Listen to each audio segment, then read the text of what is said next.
Hello, আসসালামু আলাইকুম।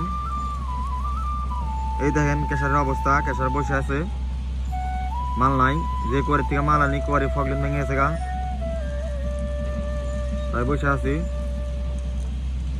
এই দেখেন ড্রাইভার, তোমার আজকে কিরকম লাগতেছে? আজকে যে তুমি বসা আছাও, কাম কম, কবর কিরকম লাগতেছে? কিরকম লাগবো? ভালোই। এখন আমার নিজের কুয়ারিতে গাড়ি পাঠাইছি, 2 গাড়ি 3 গাড়ি মাল হবো, 1 ঘন্টার মতন চলবো। চলে বন্ধ করে দিবো। তো ফগলেনের প্রতি জিনিস আইছে, আর লেবাতে কালকে আবার কেশার স্টার দিব। তো এই ভিডিওটা বানানোর উদ্দেশ্য, যার কুয়ারির থেকে মাল আনি ওই মানে বিশ্বাস করে না, ভাবছে যে আমার ফগলেন নষ্ট দেখে আমরা অন্য কুয়ারি থেকে মাল টানি নাকি। তাই ভিডিওটা বানাইলাম।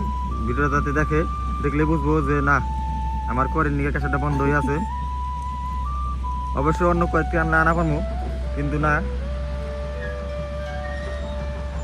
আনা যাবো না। তো ধন্যবাদ, সবাই শেয়ার করে কুয়ারি মালিকের সাথে পৌঁছে দিবেন ভিডিওটা। ধন্যবাদ।